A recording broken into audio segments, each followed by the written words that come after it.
Minimum wage jobs. And at some point in your life, you're probably gonna have to work a minimum wage job. Unless your mom and dad are just balling. Or you got like a whole lot of old money. And I'm sure a lot of you, probably in high school, you've gotten your first job. Or in the future, you will get your first job. And this video will come in handy. So yeah, here you go. How to survive your first job. So step one, you gotta strategize. What do you wanna work? What would be the least painful option that would make you the most money? And you would have the most social opportunities in. Basically, everyone on this planet is forced to get one. I would say I'm a minimum wage job connoisseur. I've had 3 in my lifetime that I was all forced to get. A restaurant job, a grocery store job, and a job mailing out letters to people. So when I cleaned tables at a restaurant, that was my job. That's all I did the entire time because it was busy. If you don't have grace periods throughout your job, it's fucking trash. Let me just tell you right now off the bat. Just find a new one unless you really don't mind, but I don't know. It doesn't have to be an entire ass strategy, but just think about what you would consider doing that'd be the least painful. But what I did, how I survived this fucking bullshit was I worked with my homies. So if you got a group of friends and you all gotta get jobs soon, you know what to do. If you find a place that needs a shit ton of help, they'll hire anyone with a goddamn pulse. So boom, you're in. Or you could go in alone, but you have to make sure you have time to talk to coworkers because that will help you pass the time. Sometimes, yeah, my job got very busy when I worked at a grocery store, and dealing with customers, especially bitches on wheels, it was fucking trash. It was like pulling out teeth. So step one in a nutshell, make sure your job selection is on point. Just take a second and think and weigh your options. And please, for the love of God, don't work in fast food. Number 2, applications. If you see hiring, please help on the fucking door, and it's somewhere you think you want to work, send it. And I know your parents are going to say, go in and ask. Go in and ask, honey. But guess what? Guess what the person at the desk going to tell you? Just go apply online, dude. So don't even bother. So the application's most likely on their website. Go get that, John, and send it in. Also, one more thing for the application. Literally just gas yourself up, and if you have a high GPA, they'll be on your meat stick. And also extracurriculars. Act like you're busy and you're not a bum. Step 3, the interview. Now, most people during the interview, they're gonna ask you pretty basic questions about yourself, your strengths, your weaknesses. Then they'll hit you with this question if you're lucky. So, the duck, why do you want this job? If you get this question, don't panic. They're just curious as to what brings people in. But here's what I said. I just want money. Like, what the fuck am I supposed to say? But guess what? I still got hired. If you want to go above and beyond for this answer and not fuck it up like I did, just say it stood out to you. Or if you've been to the place, just say, oh, I've kind of seen like what the work environment's like already, so, you know, I thought I'd give it a whirl. Just fucking suck off the company in your interview and you'll get in. Oh, yes, the company. Oh, yeah, you know, I just love your company and your brand and, you know, yeah.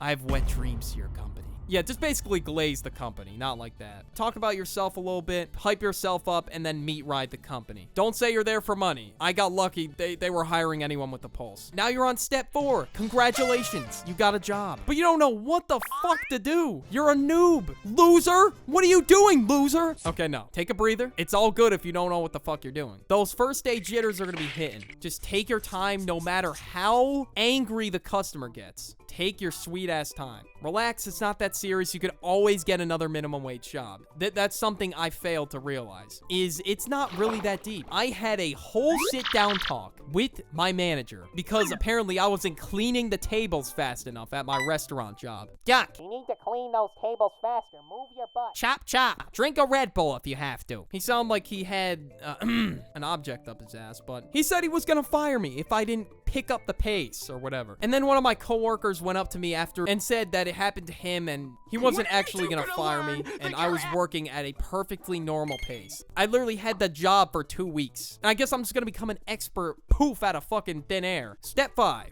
Now that you're done training, you gotta meet some people. And be the fuck careful who you meet at your work. Make sure they're extremely chill and talk to only the chill people. And steer clear from the bitches on wheels or the grumps. Avoid them at all costs. Go make some friends at your work. Get a little squad going. You all have something you can relate to and have in common, which is you all fucking hate the job. So start that with your opener. And if you selected your job right, you'd actually be able to talk to them whenever you have a moment. I was literally known as the quietest kid on the block. And I still went to talk to people, and as soon as I talked to them once, they all started talking to me. And you never know, you may or may not click and become friends. Give it a shot. You got crazy common ground with this shit-ass job, so fuck it. What do you got to lose? Nothing. So why not create your own little store friend group? Or if you got friends there, even better. It'll make things way easier. Give yourself a sense of community so you go in every day smiling teeth and gums. And that's something that was done very well for me at my grocery store job. Although the job was absolute garbage, I had something to look forward to, which is all my friends that were working there that day. It just made it even less worse. Step number 6. Keep anything that's work related or at work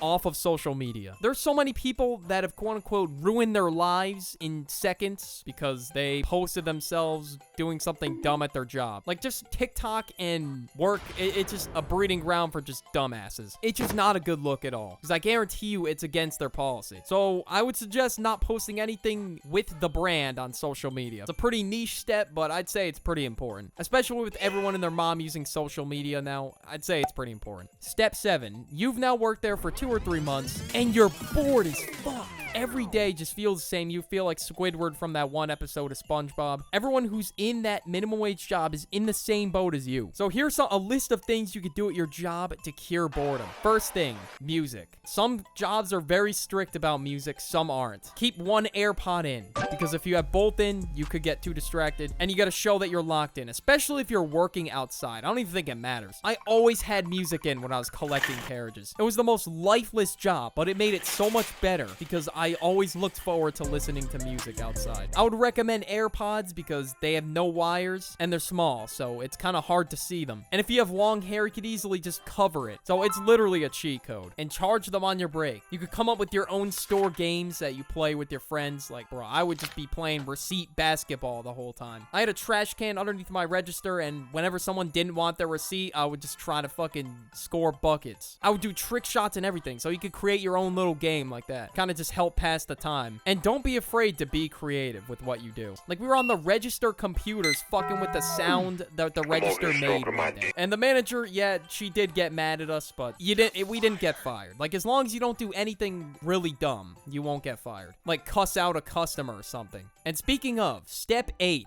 If you work in customer service or any job where you have to deal with people, this step is especially important for you. And you gotta know how to deal with Karens. Smile and wave. Smile and wave. That's what can they do? What can they do? You were trolling her the whole time, just smiling and waving. No one in the higher ups can fire you because you were looking respectful. And she just looks like the asshole in the situation because she was raising her voice at you. Or you may get some really, really weird customers. Like, we had this one guy at our store who literally was a conspiracy theorist. He literally had a tinfoil hat on, not physically on him right then and there. And one time this dude did go through my line, and he was talking about his theory about like 5G towers and how they were mind control. Like, dude, yeah, I think you're on your own if you have got to deal with something like that. I got no advice for that. But what I did to shut him up was say, oh yeah, you know, those 5G towers, you know, they've been really controlling the mind lately.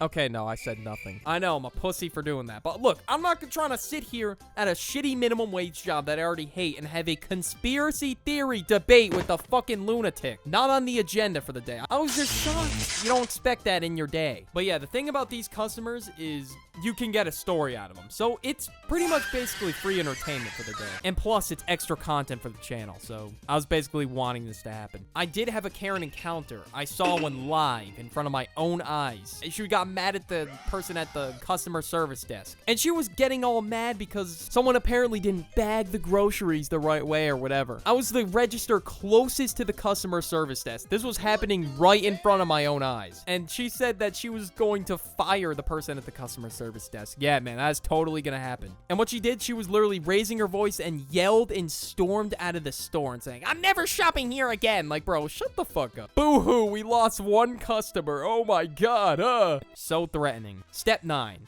This step is probably the most important step ever. Do not feel pressured to go in if you're not working for that day or to like cover for someone. Don't be afraid to say no if you don't want to go in, or just completely air the call altogether if you don't want to make that awkward phone call. But some people want to make more money, which is fair enough if you want more hours, but for the people that don't, this step's pretty important. Or just say, oh, sorry, I can't come in, or something like that. Because I would always get phone calls all the time like, hey, Duck, Jonathan can't come into work today. Now, I was wondering if you could cover his shift from 2 to 8.